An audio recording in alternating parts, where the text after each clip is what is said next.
of which we all have to play. And as a result, there's an application for every age group.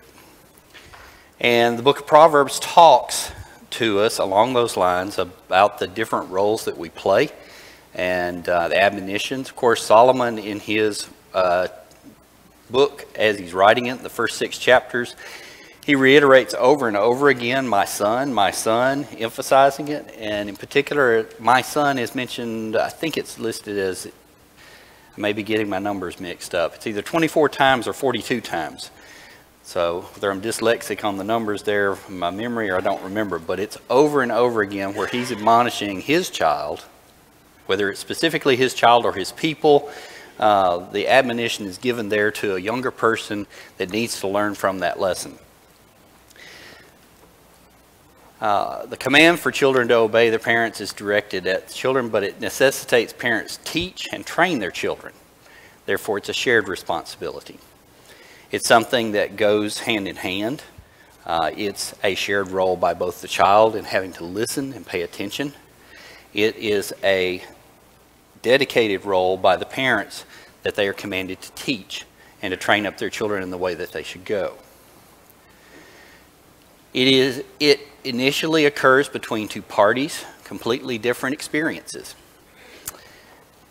I would say that if we were to ask the most senior person in this auditorium here, the span of their life experiences, they would be much different than the youngest person in this auditorium, because the youngest person has not lived through the same experiences.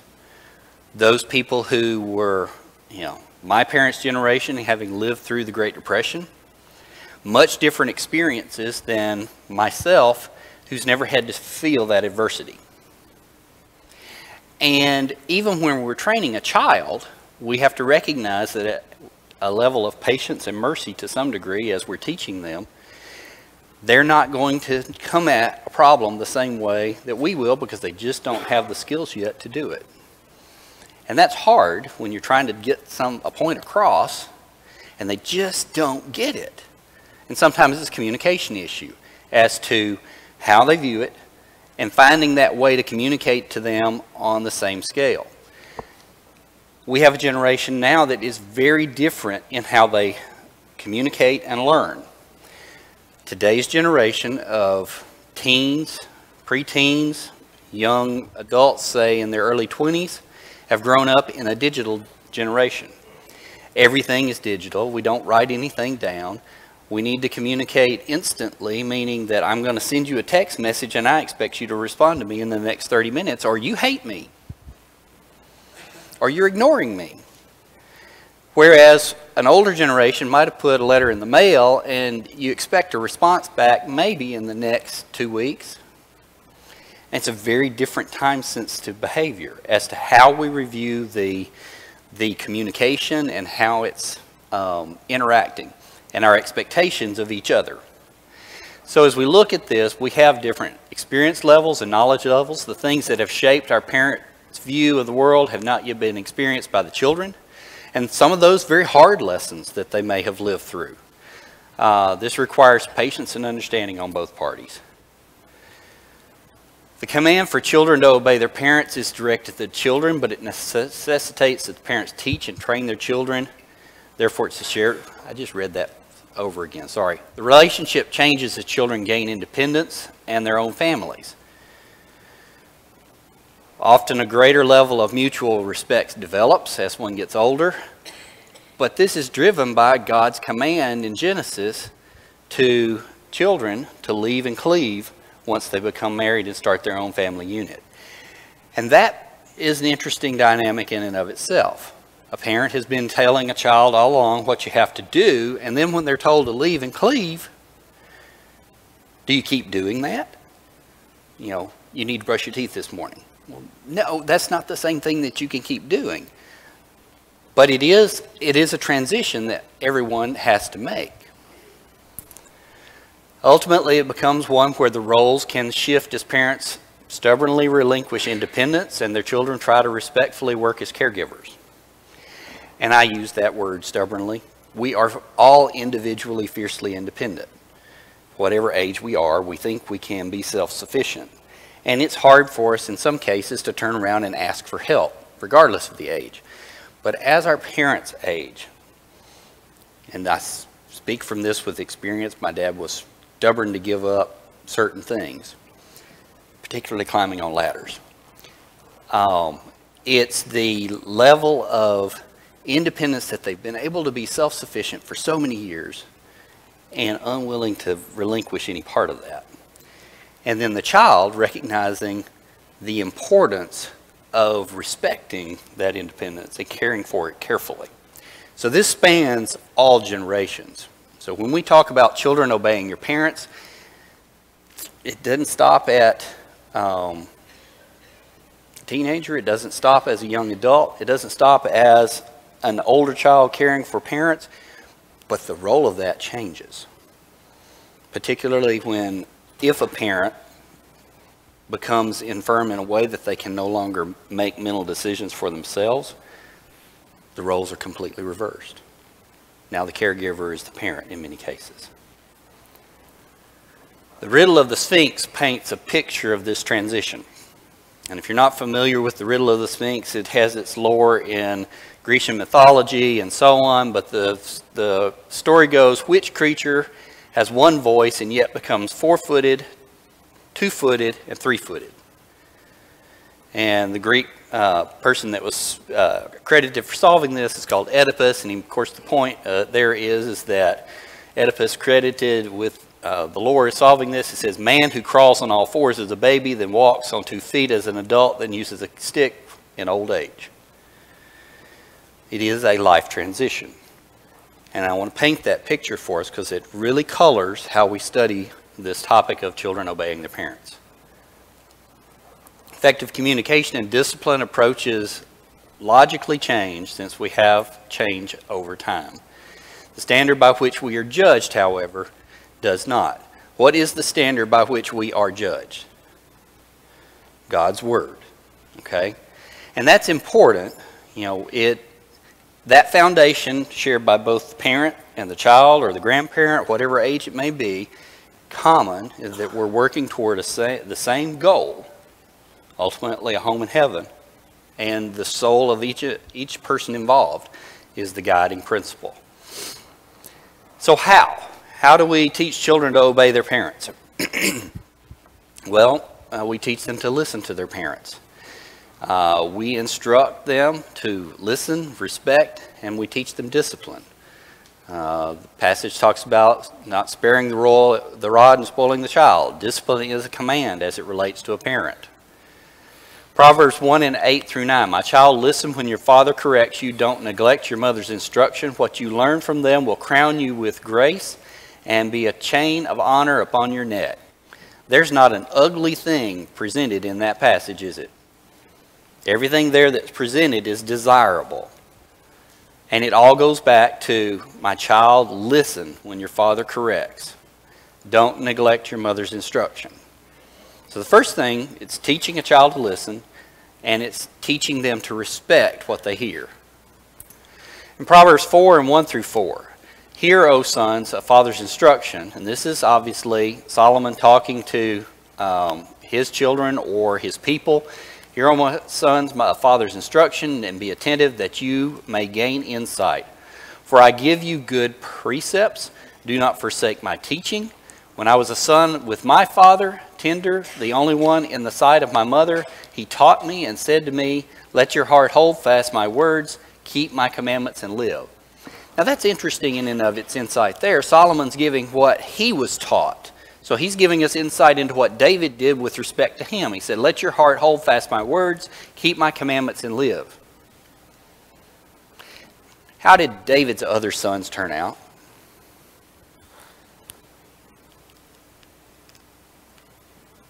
I mean, if we look at the history of all of David's sons, it's a checkered past, even with one all rising up in insurrection against him. Solomon was chosen because of how he learned to respect his father and respect God and to lead a nation. Listen to your parents. Again, hear my son and be wise and direct your heart in the way. Be among be not among drunkards or among gluttonous eaters of meat, for the drunkard and the glutton will come to poverty, and slumber will clothe them with rags. Listen to your father who gave you life, and do not despise your mother when she is old. We'll get to a quote by Mark Twain later on, but it is definite because we don't experience the same life events, and we're at different ages. Oftentimes a young person will say, you just don't know, you're not in touch with what's going on today, that's just wrong. Or, I don't see anything wrong with that. I don't see anything wrong with that. And you'll hear that over and over again. And yet, as you try to teach them, it may not get through until they finally have that life experience that says, oh, I get it now. Parents must develop, demand, and enforce respect. And households where that's absent, it's not going to be able to teach and train. It's not going to sink in the same way. And a parent can try to teach that, and in some cases it will take those life experiences for the child to see, wow, I can respect my parents because they actually are smart. Or, well, they actually have gone through things that are of value that I can learn from. Prior to teen years is important because it sets the stage for how an adolescent and a child will most likely be set. It's kind of like, I do an analogy of a clay pot. You can mold and form a clay pot while it's still kind of wet and moist, but when it starts to harden and get it and dry out, if you massage it too much, it's going to fall apart. And then certainly after it's been fully baked, what can you do with it? Not much. It's not going to change its shape much. Proverbs 29:15. The rod and reproof give wisdom, but a child left to himself brings his mother to shame. Today's society does not completely discourage discipline, but it discourages it in a similar way to how the Bible talks about it here. Here they talk about a rod and reproof, corporal punishment as a way to teach and train a child that something is wrong, even when they can't experience it and realize it themselves. Today's society will soft pedal the vast majority of that. However, I will say this, there are effective ways that don't always require, and different children will respond in different ways. And ultimately, it's going to be a parent figuring out which way their child responds to that instruction. You can look at certain children and they'll just fall apart. You can put them in timeout and it'll be more effective than anything else. Some kids you can beat all day long and it won't matter. And I use that lightly. You can correct them, you can spank them, you can do it, but they just won't get it. They'll stomp their foot and look at you like, that didn't hurt. So, each parent's going to have to find their way. Listen to your parents again. How? Teaching a child to listen is as important as other instructions provided. Mark Twain said, at age 14, I was appalled at my father's ignorance. But at 21, I was amazed at how much the old man had learned in just 7 years. And it's so true. Young people, because of the absence of the experiences and because their view of the world is what they see directly around them, I'm so smart. I know how to handle all the things around me. What they don't know are all the things that are outside them that are affecting them, that they need the experiences and the skills to be able to deal with. It's the things that they can't see yet that we, having been older as a parent, try to teach them and instill in them. Proverbs 15:5, a fool despises his father's instruction, but he that regards reproof is prudent. How do we teach, Melvin?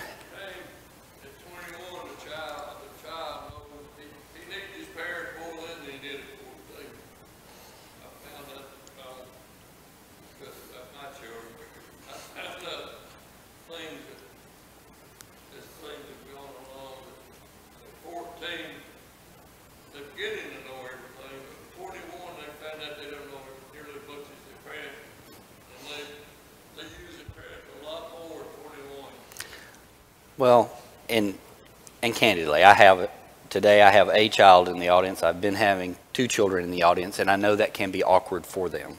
You know, me standing here teaching may seem like I'm just preaching to them day in and day out. One other thing about the Great Depression, parents would struggle through, just like your dad did. They didn't want us to see what they did. That's true. They used that a lot as a pattern. Teach us how to work, how to earn a living honestly, and how to live for sure. Absolutely. Through the Depression. Absolutely. You know, the life experience is passed on over and over, greatly appreciated. How do we teach a child to obey their parents? In Proverbs 6 and 20 and 22, my son, keep your father's commandment and forsake not your mother's teaching. Bind them on your heart always. Now, this is an admonition to the child. It's binding it. So what do you do when you bind something? You attach it in a way that it's secure and it's not going to go away. You keep it close to you. That's also an idea of binding it. You know, when somebody has a broken limb, they bind it up and secure it so it doesn't move and it protects it. Here, you're binding this teaching into your heart in a way that it won't get away from you. Tie them around your neck. When you walk, they will lead you. When you lie down, they will watch over you. And when you awake, they will talk with you. Some of the things that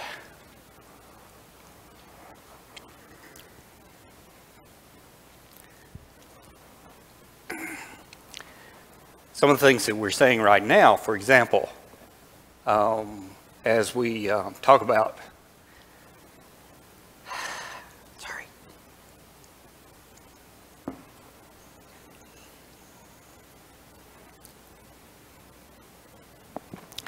some of the things as we talk about right now where these admonitions, they'll talk with us. Just as Melvin made the point just a while ago, we carry those lessons with us. We learn from them. We apply them to our lives. They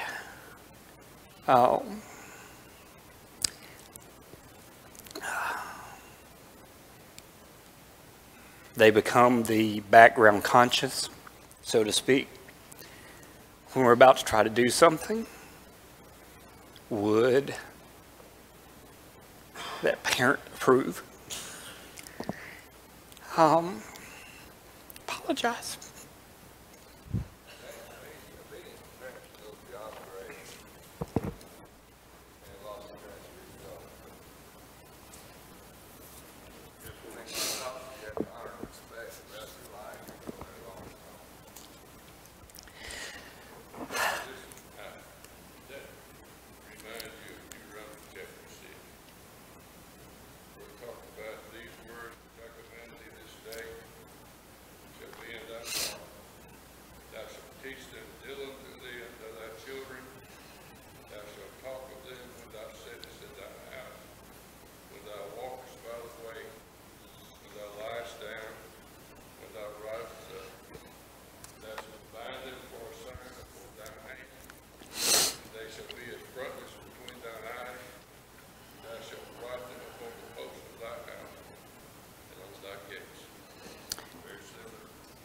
The wording is almost identical to this passage. I think Solomon took probably that passage and put it in his terms here to convey that idea to them. I guess the point that I was trying to make here, just as Melvin said about here's parents teaching different ones, the words come back from the grave, so to speak, to give us guidance and to help us think through those things. They become part of our internal being. They become a lens with which we view the world and help to tint it in a way that we help see things better or more clearly. And Colossians 3 and 20 makes the point, children, obey your parents in everything. For this pleases the Lord. No, it does not say when you feel like it or when you get around to it. There is one exception, and we'll talk about this as we go forward. Children, obey your parents in the Lord, as is mentioned in Ephesians. Proverbs 19, 26 and 27. Children who mistreat their father or chase away their mother are an embarrassment and a public disgrace. If you stop listening to instruction, my child, you will turn your back on knowledge. Solomon wrote this for his people very early on. We see Jesus making the point to the Jews in his day, where when they made their, they basically were turning their backs on their parents, and by giving a sense of color of money, so to speak, they dedicated what they had put aside to care for their parents and devoted it to the temple. And then said, well, I can't care for you anymore. I've given it to the Lord. Well, that doesn't work in today's business or in today's government when you make color of money and don't put it where it's supposed to be. And it certainly doesn't work in handling one's responsibility with respect to in the days of the Jews and handling their responsibility to their parents because they said, I gave it to God. Well, what did God want? What's God made his point over and over? He would rather there be obedience. God commanded them to take care of the parents, not give your money to me in service and sacrifice. It's a sad thing here as it relates to this about a child mistreating a father or mother. And certainly as it relates to, as we go further into this lesson, discussions about how a child takes care of an aging parent. Parents in the past, I know that my father taught me, having seen individuals that were taken advantage of by their children, there's a certain reluctance as it relates to financial matters for a parent to relinquish that control to a child. And for this very reason, someone trying to take advantage of that. Obey your parents. In Romans 1, 30 through 32, and since they did not see fit to acknowledge God, gave them up to a debased mind. And he makes the point on down through here, in all of this category of evil things, they wouldn't obey their parents. It's grouped in there with murderers, foolish, insolent, haughty, boastful, inventors of evil. And in the same listing, those that wouldn't obey their parents. What was the punishment under the old law for a child that would not obey its parents? It was death. I'd be dead if I was still under the old law. I'm thankful that that changed. And that, as it goes to the idea of, as we go forward with children, being merciful to our children, relates to that. Obeying their parents, there's only one exception, and that is within the Lord. You know, if something is commanded to a child that's outside of what God's commands allow, that child is not obligated to do it. Same way with a wife to a husband in relationship, those apply. God's commands come first. We ought to obey God rather than men, and that's Acts 29. Colossians 3, 5 through 9, if obedience to a parent requires sins, we are not bound. This requires courage on the part of a child. It also necessitates respectful disobedience. It's going to take a lot of courage on a child's part to stand up to a parent as they're telling them, I don't want you to go to worship services. As some cases can happen if there's an unbelieving parent and an unbelieving child. How do we instill a desire for teaching obedience? Bring joy and gladness to your parents. A wise son makes a glad father, but a foolish son is a sorrow to his mother. Having a child see that obedience brings joy, and that goes into the balance of both providing positive discipline and negative discipline. A child needs to see that we are pleased with them, not that we're always unhappy with them. Proverbs, otherwise they get the sense that I can't do anything right. Proverbs 15 and 20. A wise son makes a glad father, but a foolish man despises his mother. Proverbs 17:6. Grandchildren are the crown of the aged, and the glory of the children is their fathers. Proverbs 17:21. He who sires a fool gets himself sorrow, and the father of a fool has no joy. Proverbs 17:25. A foolish son is a grief to his father, and bitterness to her who bore him. It's a balancing act there. There's some positives and some negatives. An example of one that it shows Proverbs 17:25, if we look at the story of Esau, we see a foolish son who chose wives of the Canaanites that distressed his mother beyond belief and did not want her other son, Jacob, to take a wife from the same region. Proverbs 19:13, a foolish son is ruin to his father. Be a wise son and walk not with the sinners. Proverbs 1:10-15. My son, if sinners entice thee, consent thou not. Walk not the way with them. Refrain thy foot from their path. And that's reiterated again in Proverbs 3:1-21. Don't forget God's law, but follow his sound wisdom, as a paraphrase. Paraphrased again, Proverbs 4:10.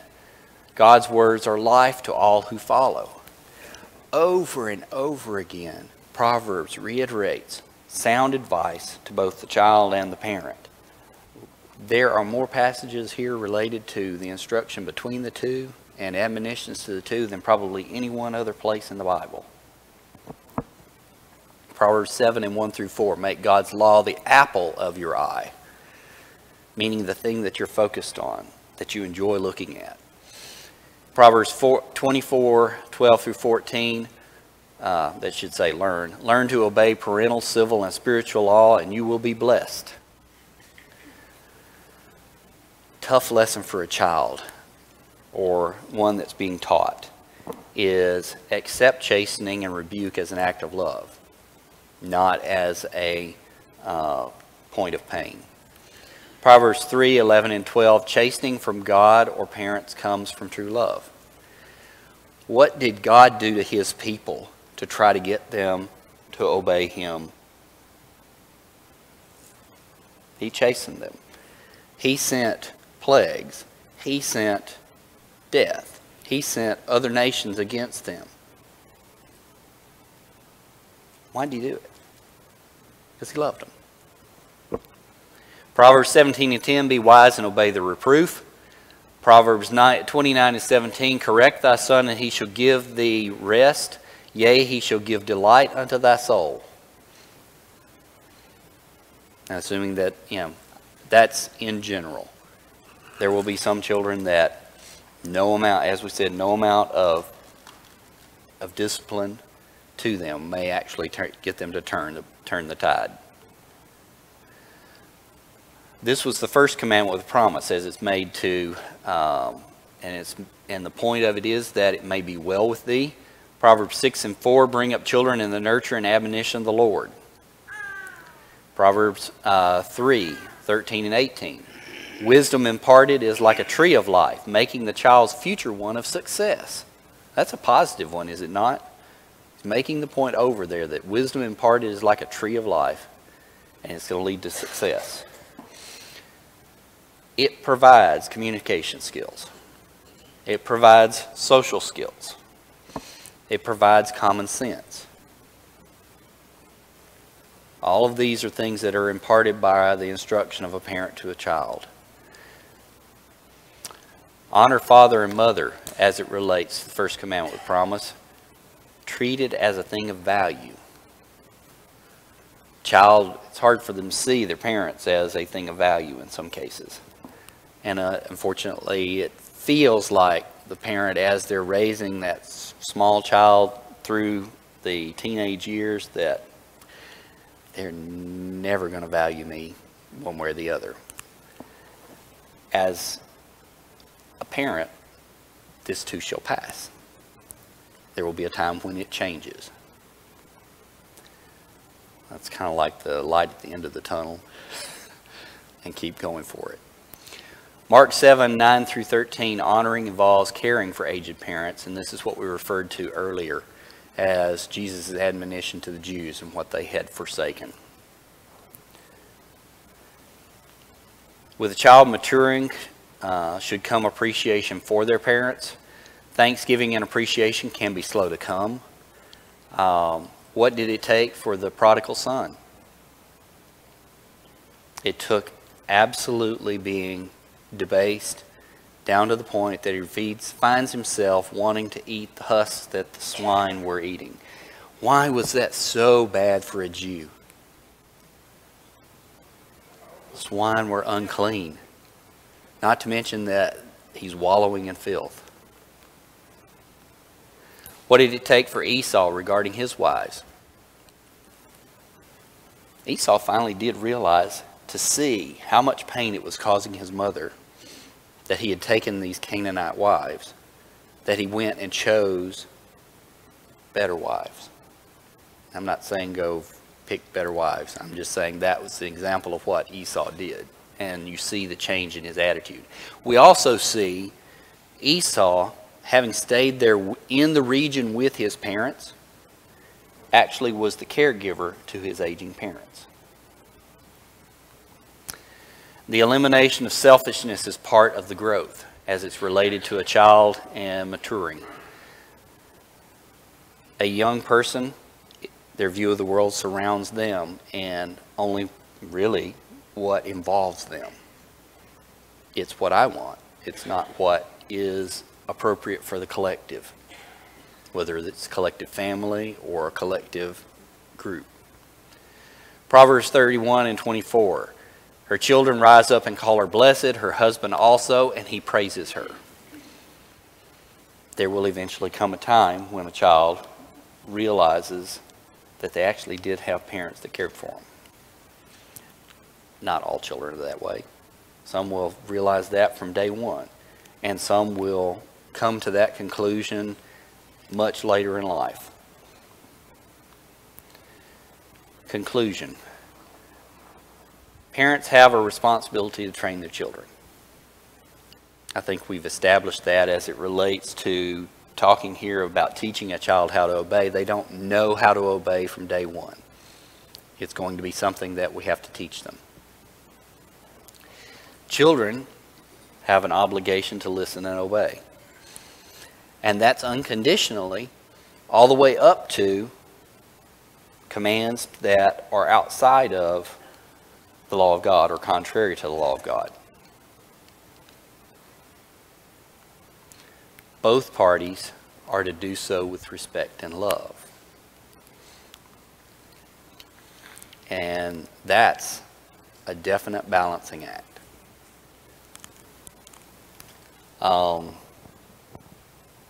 I know I've shared a lot of personal stories. I have a good one for you. This tells immaturity on my part and then also behavior of a parent. Many years, my dad had sold a pickup truck. He'd always had a pickup truck. Really wanted a pickup truck again, even though he couldn't drive it. So he went online in the paper and happened to see, oh, there's a truck for sale for $2,000. I'll call him and buy it. He called him and bought it. Didn't consult anybody, didn't talk to any of the rest of the family, so on. Find out about it. Go to my dad and said, Dad, you'd have told me I was foolish if I did that. Because you bought that sight unseen. You don't know whether that thing has 4 wheels on it or anything. He didn't take that well. I could have handled that better. But sometimes it takes a shock effect to kind of get the point across. We get that truck home. It has to have a new engine. It's had water damage like it's been in flood. And eventually, several years later, I didn't need that truck. Those are tough conversations to have to deal with. And I didn't handle that one, the best one, out of respect, but I did try to do it out of love and to get the point across, because setting the stage there, I don't need you making these decisions completely in a black hole as you go forward in your life. And I'm sure in this audience that there's a lot of other wealth of experience that could be shared on interactions between parents and children and so on. And the only way that that wealth of knowledge ever gets shared is if we actually communicate it between one another.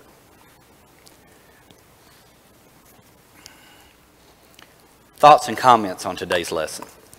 David, I thought about that first, parents taking responsibility. I thought about 1 Kings chapter 1. When one of David's sons, Adonijah, he said, he was talking to himself, saying, I will be king compared to chariots, horsemen, and 50 men that run with fire. And his father had not displeased him at any time, saying, why hast thou done this? So, David failed just like we do. Absolutely. He had not disciplined his son. And as a result, he tried to take over the kingdom when David was an old man. That's exactly right. I think that in many cases, as we study the life of David, David suffered from, to some degree, decision paralysis after his sin with Bathsheba. Any other comments?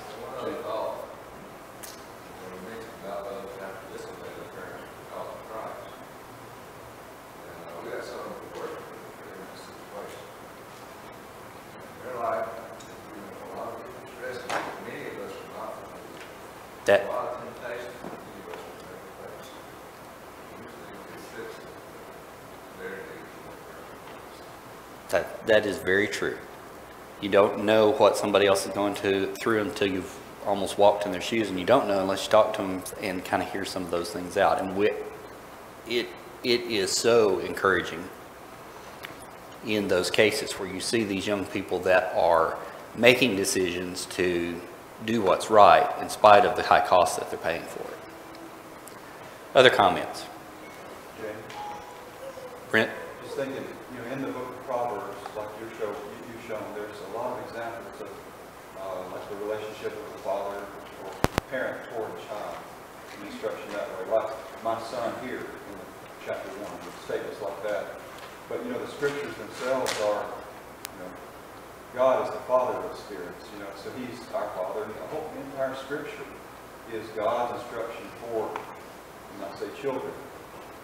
But, no doubt that a child or whoever, no doubt that we should learn from experience.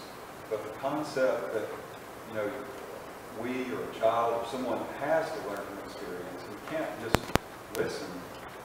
That just flies in the face of the book of Proverbs and the Scriptures, because it is instruction that we should be. I don't have to learn by experience.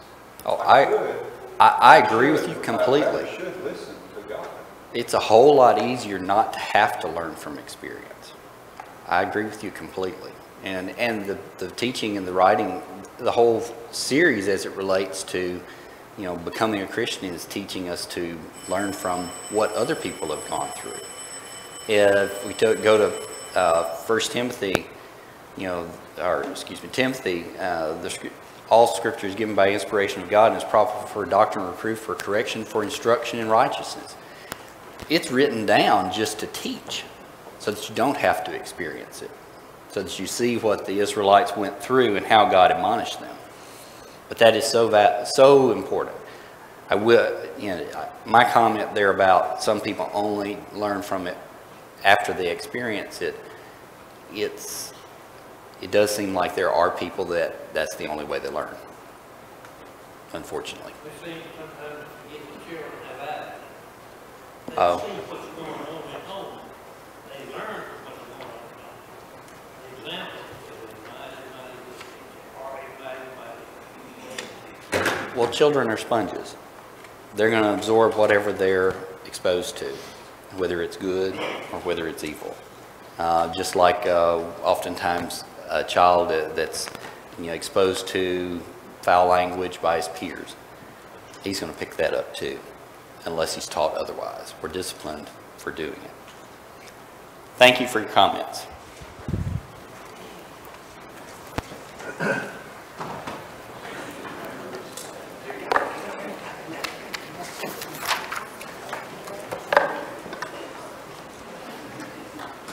Hi, Aaron.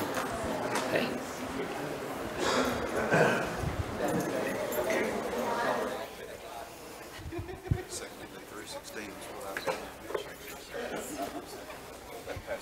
Oh, yeah.